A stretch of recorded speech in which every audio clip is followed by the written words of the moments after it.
يعبروا عن نفسهم ونسمعهم، وانتوا كمان تسمعوهم وتقولوا لنا رأيهم. مش بس كده، احنا بنحاول كمان على فترات اننا نتابعهم ونشوف يا ترى وصلوا لإيه. في الحدوتة الثالثة معايا محمد فايز ووليد عاطف. اهلا بيكم. انا عاوزكم تقدموا نفسكم للناس بشكل بقى غير تقليدي، مش انا فلان ولا علان، كل واحد بصوته. مين هيبدأ؟ ابدا انا ان شاء الله. محمد ان شاء الله. يلا. هبدا باغنيه شايلكوا على الكتاف للفنان محمد محسن. تمام. يا شايلينكوا على الكتاف بننعي دمكم بهتاف وندعيلكوا غموس الناس وعيشها الحاف، ودرس العربي في الأرياف بيدعيلكوا، وكل جنيه زيادة في جيب موظف هيئة الإنتاج، وابن اللي في علم الغيب، وأم اللي هتلعلاج، وأرض المعتقل لما هتفضى أكيد هتدعيلكوا، وكل ظلومة ما اتظلمتش، وكلمة حق ما اتكتمتش، وكل ألم نقسم الاسم، وكل علامة مش في الجسم بتدعي لكل وش واسم من اللي عندكم منا، يجوز هيكونوا من جيلنا، يجوز هيكونوا أولادنا، يجوز هيكونوا من الاتنين، لكن نادر عليه أو دين لا تيجي ولادنا تشبهكوا، تبوس على رجل أصغر شاب وترفع رايته زي ما حب، وتحفظ صم أساميكوا من آخر نفر فيكوا لأولكوا هتدعيلكوا. ده كان محمد فايز. هنروح على طول لوليد عاطف. انا هقول اهيم شوقا بتاعت استاذ محمد الحلو. تقول الأولى بلدي بسلطن جو موالي، وده الموصوف ده ولا عيان، والتاني يا بلدي بقول الكلمة بالعالي وعلى المكشوف وفي المليان، والتالتة بلدي يا كنزي وعزوتي ومالي،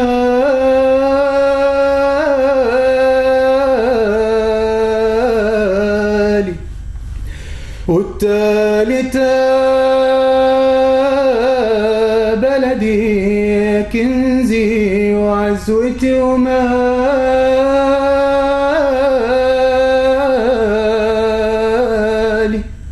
وملو الشوف اوانك ان تحد الحد يا بلدي يا بلدي ما بين الحق والبهتان، ورايتك تعالى يا بلدي يا بلدي دليل عن صحة البنيان، دليل عن صحة البنيان. شوقا أعود شوقا إلى نماكي وسلسبيلي أهيم شوقا أعود شوقا إلى نماكي وسلسبيلي. تمام كده احنا سمعنا الصوتين اللي معانا دلوقتي، محمد فايز ووليد عاطف. تعالوا نتعرف عليهم اكتر ونعرف تدرسوا فين وبتعملوا ايه وبدأ الموضوع معاكم ازاي. انا محمد فايز هنداوي في اكاديميه بحريه، بدرس هندسه. الموضوع جه معايا ازاي؟ ان انا اصلا الحمد لله من وانا صغير الحمد لله كان والدي دايما بيشجعني على حفظ القرآن وكده. الحمد لله حفظت القرآن وبعد كده بقى بدأت في الابتهالات الدينية ما شاء الله. تنتني فترة بقيت بقى بقول حاجات وبحب الحاجات اللي فيها أصوات عالية، بحب أقلد أم كلثوم. أكيد طبعا قعدت فترة أقلد غلط كتير جدا. ده كل ده مع نفسك؟ طبعا يعني تمام. ما اتدربتش مع حد لحد بقى ما دخلت كلية. أنا أصلا محافظ البحيرة من كفر الدوار. دخلت حاجة اسمها قصر ثقافة عندنا. كان ماسكنا هناك حد اسمه أستاذ محمود مصلحي. تعرفت هناك على وليد. أستاذ محمود مصلحي ده بصراحة يعني عمل مجهود جبار، لأن احنا في الأول كنا حوالي 2-3 شباب والباقي كله فوق 45 سنة. فالحمد لله عرف ان هو يمشيهم بعجوبة يعني. وبدأ الموضوع بعد كده يجي تدريجيا يعني بقى بدأت اتعلم حاجات بسيطة كده يعني. لكن كعلم ان هو علم الغنى نفسه لا، مش عند الكونسبت ده دايما يعني. ما فكرتش ان انت تدرس يعني؟ لا والله بفكر كتير جدا، بس بقى للأسف الكلية عندي على طول دراسة كتير، وللأسف عشان أنا في هندسة محتاج مذاكرة كتير شوية، فبقى صعب ان انا ادرس خصوصا اوقات الدراسة. خصوصا ان انا في الصيف بسافر فبقى صعب شوية. تمام. وليد برضو حكايتك ايه مع الغنى؟ انا مبدئيا وليد عاطف وجيه، برضو من كفر الدوار، في البحيرة. بدرس في كلية طب بشري في سنة تانية. ابتدت برضو معايا برضو حكاية الغنى، واحنا يعتبر انا واخواتي الاثنين احمد الكبير ومحمد الصغير يعني موهبة برضو الحمد لله. ابتديت اللي هي برضو حفظ القرآن وصوت الحمد لله كان حلو. ابتديت بقى سمعت ان في قصر الثقافة يعني استاذ محمود عامل فرقة او اختبارات في الكورال. فرحت قدمت الحمد لله، كنت ما بين عدد كبير يعني، وكان هو يختار واحد بس فاختارني الحمد لله. ابتديت بقى مع الوقت، انا معاه بقى لي اكتر من سنة اهو. بيعلمنا. هو طبعا كان عمل مجهود كبير برضو في ان هو يحسن الفرقه شويه، يحسن الاصوات اللي فيها. وبعدين دلوقتي هو بادئ في مرحله جديده ان هو يبتدي بقى يعني يعلم عشان نطلع في حاجات كبيره. تمام.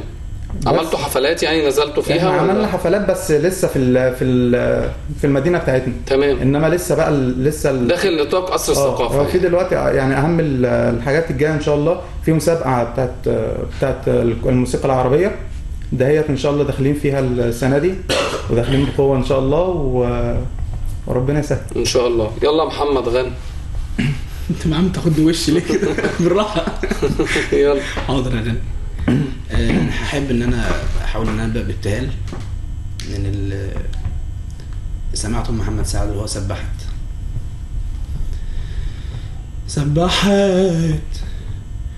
لله في العش الطيور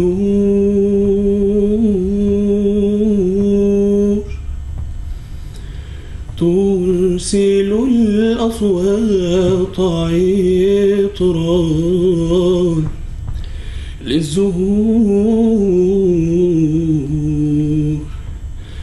سبحات لله في العش الطيور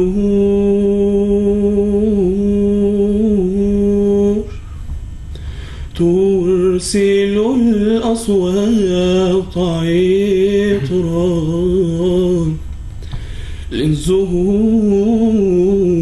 للزهور الندى فيض من وهو أيد صنع من الندى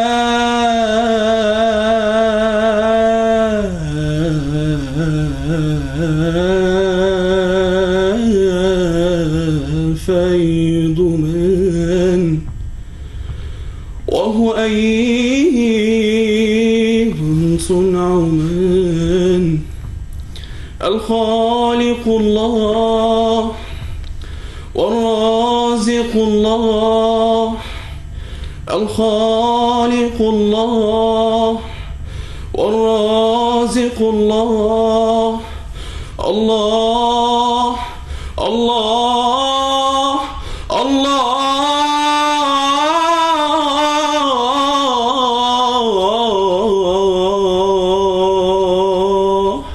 هو الله.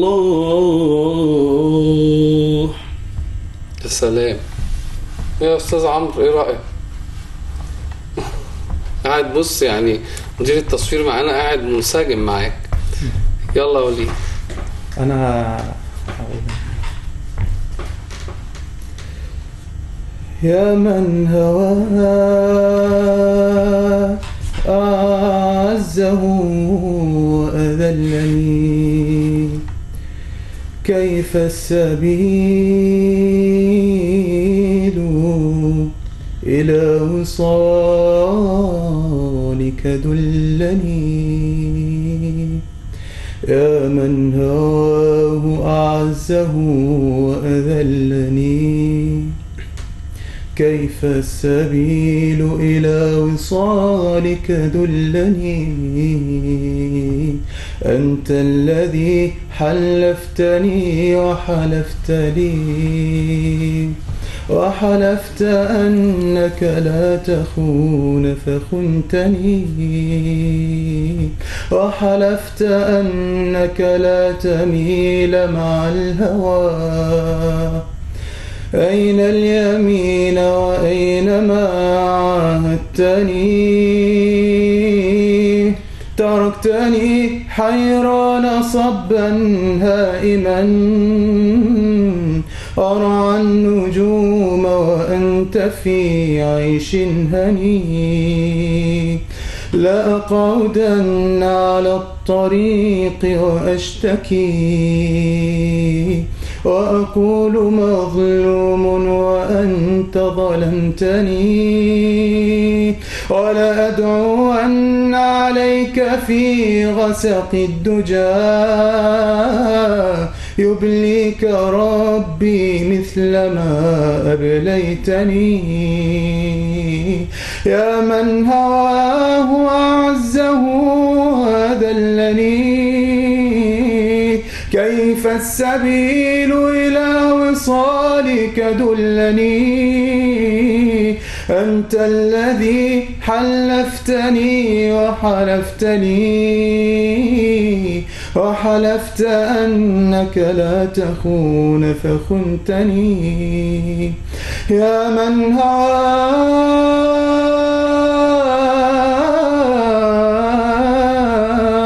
كيف السبيل إلى وصالك أنت الذي حلفتني وحلفت أنك لا تخون فخنتني يا من هواه. طب قولوا لي يعني انتوا واخدين الموضوع هواية بس ولا انتوا ناويين على احتراف ولا الدنيا ماشية معاكم ازاي؟ بص والله مش هكدب عليك يعني هو انا مش عايز بقى اقعد اقول الفن هو الحياة وهو السبيل واقعد اخترع والحاجات ديت لان ايه انا في الاول وفي الاخر ان شاء الله باذن الله اتمنى امنيتي في حياتي ان انا اكون مهندس ناجح. تمام. لان يعني الفن طبعا يعني كويس جدا الواحد يبقى عنده هواية بس ما يضحكش على نفسه يعني لان يعني انا دلوقتي عندي المجالين وبتهيألي ان انا ممكن اكون كويس في الاثنين فاحاول ان انا اجتهد في المجال الاساسي بتاعي. تمام. وده ما يمنعش برضو ان انا اكون حتى لو احترفت بس مش هيكون الاساس هو الغنى. هكون يعني انت حاطط سكة الاحتراف قدامك ولا مش حاططها ولا هي مجرد هواية؟ لا حاططها. ولو حاططها هتبقى ليها حسابات تانية طبعا. ما هو طبعا في مش كده؟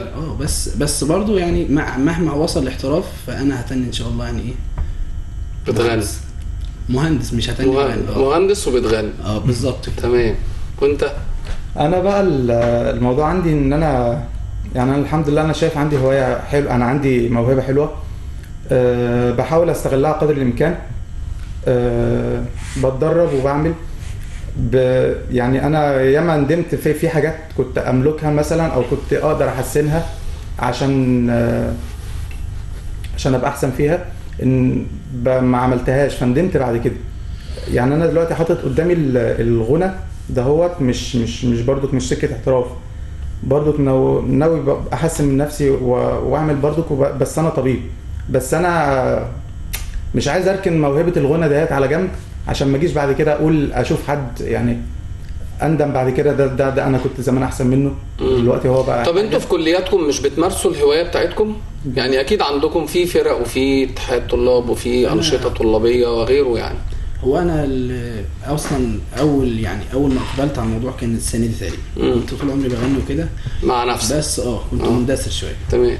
السنه اللي فاتت عملوا تالنت شو عندنا في الكليه في الاكاديميه، وقدمت وناس كتير جدا احبطتني وقالوا لي ما تخشش بموضوع الابتهالات ولا القران ولا الحاجات ديت وانت غريب بس يعني قلت ليه ما اجربش، يعني هو ما حدش احسن من حد زي ما بقول. دخلت والحمد لله خدت التالنت شو، ومن هنا بقى بدات شويه ان انا يبقوا عارفيني في الكليه. طب ليه ما تقدمش في برنامج كذا وبرنامج كذا وبرنامج كذا، حاول تستغل صوتك. فريق الموسيقى عندنا في الكليه بدا يتصل بيا يقول لي طب تعالى عندنا مسابقه في الحته الفلانيه. تمام. بس فبرضه يعني خدت شويه ثقه وبدات ان انا اتكرس شويه في الموضوع يعني احسن من الاول. ايه رايكم في برامج المسابقات اللي بتتقدم في بعض الفضائيات؟ هي تعتبر برامج يعني حلوه، بتكشف اصوات كتير قوي وبتبين لناس كتير كانت مدفونه عمرها ما هتلاقي طريقها ان هي تطلع والناس تعرفها، بس عيبها ان هي مش فير قوي. يعني في اصوات اصلا بتطلع من الاول خالص، اصوات يمكن كانت ممكن لو دخلت كانت عملت حاجه. اعرف ناس كتير قوي يدخلوا لمجرد ان مثلا ما عجبوش، او مثلا واحده لابسه مش عاجباهم، هي يعني مش بتتيح لكل، هي اللي بتضرب معاها بس مش فير. بص هي لها وجهتين. هو طبعا اللي بياخدها في الاخر غالبا بيبقى فعلا صوته حلو يستحق كل حاجه، بس هو زي ما هو قال كده من الاول في شويه مظاهر على شويه حاجات. ده اول نقطه. تاني نقطه ان المسابقات دلوقتي كترت جدا. يعني كنا زمان مثلا في برنامج واحد واستناه من الموسم للموسم وهكذا، ودلوقتي عمليه بقت كتير، 1 2 3 4 تعد زي ما تعد وتروح تقدم هنا وهنا وهنا وبرضه ما بتقبلش في كل حاجه. طب احنا وقتنا خلص. هطلب منكم حاجه، بدل ما كل واحد يقول اكيد انتوا الاثنين ممكن تكونوا حافظين حاجه واحده صح؟ لا، لان انا بغني من طبقه، انا مثلا صوتي عالي شويه في القرار وكده وهو صوته حته تانية، يعني انا عايز اورطكم في حاجه واحده. يعني واحد هيطلع الطلعه والتاني هيختم، ينفع؟ قلبك دليلك يا عم. يلا. لا هو مش هينفع، انا مش هينفع. مش هينفع خالص الموضوع كده.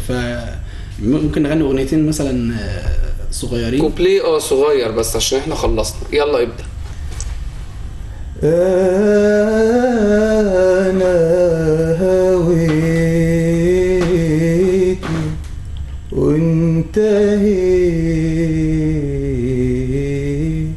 قولي بقى لوم العزول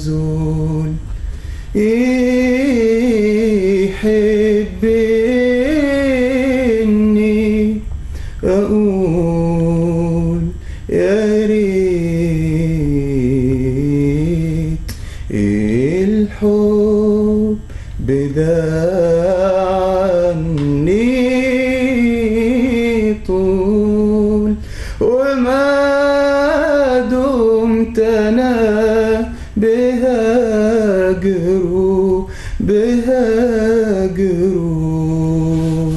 ارتضيت. خلي بقى اللي يقول اللي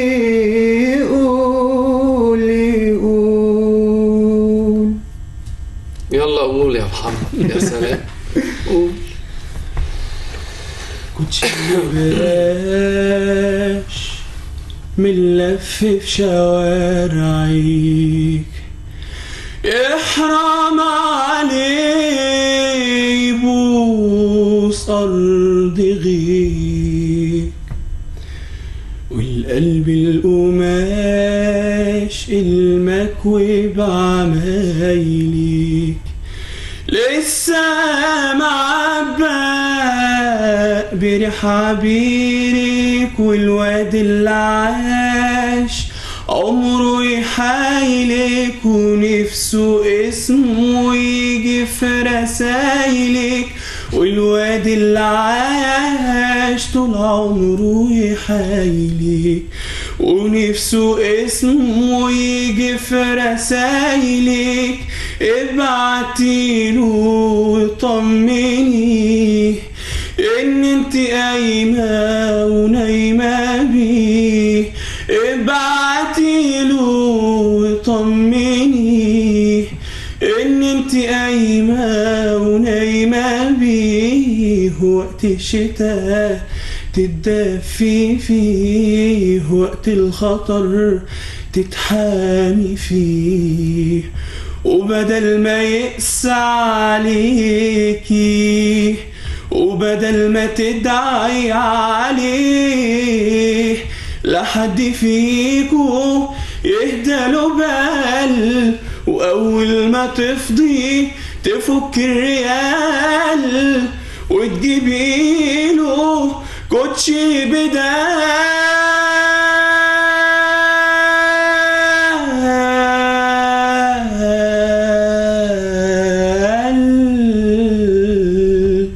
الكوتشي اللي باش. بشكر محمد فايز ووليد عاطف، كانوا نجوم الحدوته الثالثه معانا النهارده. بتمنى لهم طبعا كل التوفيق في حياتهم، وان هم يحققوا اللي هم بيتمنوه. واحد عاوز يبقى دكتور والتاني عاوز يبقى مهندس، ويحققوا نجاح في مجالاتهم، وواخدين الغنى كهوايه بالنسبه لهم. بشكركم جدا، نورتوني. شكرا. احنا الشرف لينا، ونحب ان ان شاء الله باذن الله هننزل البوم انا وهو باذن الله، مش البوم يعني حاجه شويه اجتهادات كده. هيكون المؤلف عبد الرحمن مصطفى وكريمه عزوز، والملحنه نوران مصطفى اخت عبد الرحمن مصطفى. تمام. يلا بعد ما تخلصوا التجربه بتاعتكم تبقوا تقولنا مره تانية. بشكركم جدا مشاهدينا، نشوفكم ان شاء الله الاسبوع الجاي قبل ساعه من دلوقتي وحدوته شبابيه جديده.